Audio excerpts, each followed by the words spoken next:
Welcome to my YouTube channel World Literature. Today we are going to discuss To a Husband poem by Maya Angelou. Maya Angelo की poem है to a husband. Actually में इस poem में माया Angelo ने सबसे पहले तो अपने हस्बैंड को अप्रिशिएट किया है, उसकी ब्यूटी को अप्रिशिएट किया है. ब्यूटी उसकी सोल की जो ब्यूटी है, उसकी वॉइस की क्या ब्यूटी है, उसकी इंटेलिजेंस की क्या ब्यूटी है, हर उस ब्यूटी को जिसको हम लोग सोल से या फिर हम कह सकते हैं कि किसी भी इंसान की, किसी भी ह्यूमन बीइंग की जो इनर ब्यूटी होती है, उसको एडमायर किया है माया एंजेलो ने इस पोएम में. देन जो है वो जितना लव अपने कंट्री से करती हैं, उतना ही लव जो है वो अपने हस्बैंड से करती हैं. इसीलिए उन्होंने अपने हस्बैंड को जो है वो अफ्रीका से जो है यहाँ पे कंपेयर किया है कि जिस तरह से मेरे हस्बैंड में जो ब्यूटी है वैसे ही अफ्रीका की भी ब्यूटी है. माया एंजेलो, जिनको हमेशा से हम लोग सेलिब्रेट करते हैं अफ्रीकन राइटिंग्स के लिए, बहुत ही डिफरेंट जॉनर्स में इन्होंने काम किया है. इसी तरह इस पोएम में भी इन्होंने अपने हस्बैंड को तो अप्रिशिएट किया ही है, लेकिन अपनी कंट्री को भी जो है वो अप्रिशिएट किया है. मीन्स के अफ्रीका को डिस्कस हमेशा करना जो है वो इनकी एक रिस्पॉन्सिबिलिटी है, या फिर ये खुद को जो है वो कंसीडर करती हैं कि मुझे जो है वो अफ्रीका को कहीं ना कहीं जो है वो फिट करना है, डिस्कस करना है, अप्रिशिएट करना है उसकी ब्यूटी को, ब्लैक्स की ब्यूटी को अप्रिशिएट करना है. और जिस तरह से सोसाइटी में डिग्रेड किया जाता है, वर्ल्ड में डिग्रेड किया जाता है अफ्रीका को, वो नहीं होना चाहिए. एंड उसको जो है वो पावरफुल बनाने के लिए जो है वो हमारे राइटर्स जो हैं वो वर्क कर रहे हैं. फर्स्ट ऑफ ऑल अपने राइटर को डिस्कस करते हैं. माया एंजेलो की बर्थ हुई थी अप्रैल 4 1928 में. इनकी डेथ हुई थी मई 28 2014 में. अमेरिकन मेमोरिस्ट थी, पोइट थी एंड सिविल राइट्स एक्टिविस्ट थी. इन्होंने जो है वो डिफरेंट जॉनर्स पे काम किया. लाइक 7 ऑटोबायोग्राफीज को पब्लिश करवाया, 3 बुक्स ऑफ एसेज हैं उनको पब्लिश करवाया, पोइट्री की डिफरेंट जो बुक्स हैं वो पब्लिश करवाई, प्लेज, मूवीज, टेलीविज़न.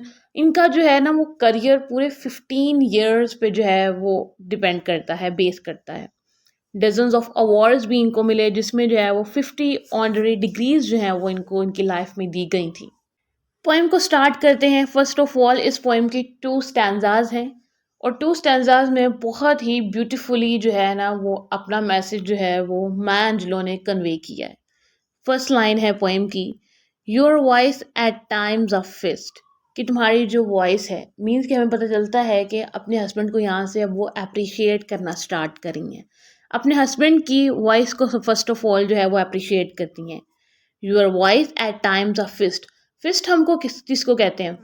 फिस्ट वो चीज़ मीन्स कि हमारा हैंड उस पोजीशन में जो हम किसी भी चीज़ को होल्ड करते हैं, हमारे हैंड में जो है वो पावर होती है, तो फिस्ट उसको कहते हैं.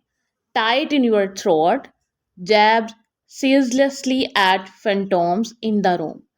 इन फर्स्ट 4 लाइंस में जो है वो माया एंजेलो कहती हैं कि मेरे हस्बैंड की जो वॉइस है, मेरे जो पार्टनर की वॉइस है, वो इतनी स्ट्रॉन्ग है, वो इतनी पावरफुल है, वो लाइक एक फिस्ट की तरह है जिसमें बहुत पावर होती है, स्ट्रेंथ होती है.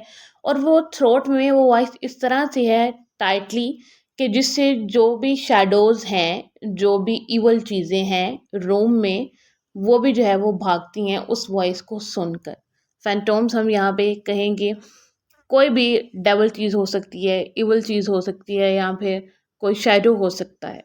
इस लाइन्स में कहती हैं, your hand a carved and skimming boat. कि तुम्हारे जो हैंड्स हैं उनकी जो शेप है वो इतनी परफेक्ट है कि वो लगता है कि जैसे एक बॉट की शेप है. मीन्स के उनमें जो आर्टिस्टिक स्किल्स हैं वो इतनी स्ट्रॉन्ग हैं कि वो इस तरह से लगता है जैसे कि नाइल के रिवर की तरफ एक बॉट जा रही हो. उनकी जो स्किल्स है, उनकी जो क्राफ्ट्समैनशिप की गई है, या फिर उनके अंदर जो एबिलिटीज़ हैं हैंड्स में, वो बहुत ही स्ट्रॉन्ग हैं. हैंड्स की जो शेप है और वो जो जिस तरफ को वो जा रहे होते हैं नाइल के रिवर की तरफ, वो इस तरह से लगता है to point out pharaoh's tomb.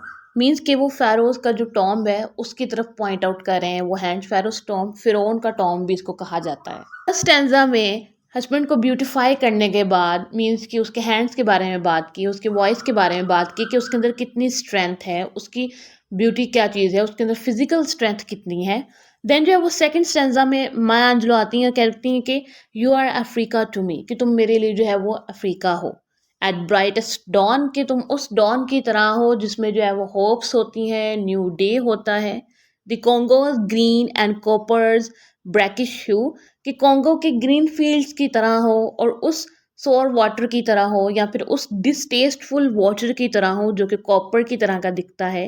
A continent to build with black man's brawn, के ब्लैक मैन के अंदर ये इतनी एबिलिटी है कि वो जो है वो अपनी स्किल्स के ज़रिए, उनकी जो मस्कुलर स्ट्रेंथ है, ब्रॉन कहते हैं मस्कुलर स्ट्रेंथ, कि ब्लैक मैन जो है उनके अंदर बाय नेचर ही इतनी स्ट्रेंथ या स्किल्स रखी गई हैं, या फिर गॉड गिफ्टेड उनके अंदर जो स्किल्स हैं कि वो जो है वो खुद के रिसोर्सेज खुद क्रिएट करते हैं, खुद बिल्ड करते हैं और अपनी कंट्री को जो है वो प्रोग्रेस की तरफ लेकर जाते हैं। तो इसी तरह से वो अपने हस्बैंड को कंपेयर कर रही हैं अफ्रीका के साथ, और ब्लैक मैन को यहाँ पे अप्रिशिएट कर रही हैं कि ब्लैक मैन कितने स्ट्रॉन्ग हैं, उनके अंदर क्या ब्यूटी है। उनको जो डिग्रेड, उन्हें जो है वो इल मैनर्ड वर्ल्ड में, सोसाइटी में माना जाता है, वो एक रॉन्ग नोशन है। I sit at home and see it all through you, कि मैं जो है वो घर पे बैठती हूँ और ये सारी जो चीज़ें हैं, मीन्स कि मैं पूरी वर्ल्ड को देख रही हूँ, मैं अफ्रीका को देख रही हूँ, कॉन्गो की ग्रीन फील्ड्स को देख रही हूँ, मैं उस वाटर को देख रही हूँ, मैं नाइल के रिवर की तरफ बोट को जाते हुए देख रही हूँ। ये सब क्या है? ये सब जो है वो सारी इमेजरी जो है वो क्रिएट की गई है, और वो सिर्फ एक ही पर्सन में जो है वो माया अंजलि को नज़र आती है, वो है उनके हस्बैंड में, ब्लैक मैन में। तो एक्चुअली में इस पूरी पोएम में हमें सबसे पहले जो है वो ब्लैक मैन की जो सोसाइटी में रिस्पेक्ट है वो नज़र आती है। मीन्स के ब्लैक मैन को जो डी रिस्पेक्ट किया जाता है हमारी सोसाइटी में, या फिर उनको जो अपॉर्चुनिटीज़ नहीं दी जाती हैं, इवन के ब्लैक मैन के अंदर, अफ्रीकन्स के अंदर जो ब्यूटी है, उनके अंदर जो गॉड गिफ्टेड स्किल्स हैं, वो कितने हार्ड वर्किंग हैं, इस चीज़ को जो है वो देखा नहीं जाता है। ये चीज़ें उनके लिए मैटर करती हैं। थे हमारे इस पोएम के 2 स्टैंजाज, एंड अगर इसमें हम थीम्स की बात करें तो सबसे पहले जो है वो हस्बैंड को ब्यूटीफाई किया गया है, ब्लैक मैन को ब्यूटीफाई किया गया है, ब्लैक मैन की जो आइडेंटिटी है उसको ब्यूटीफाई किया गया है इस पोएम में।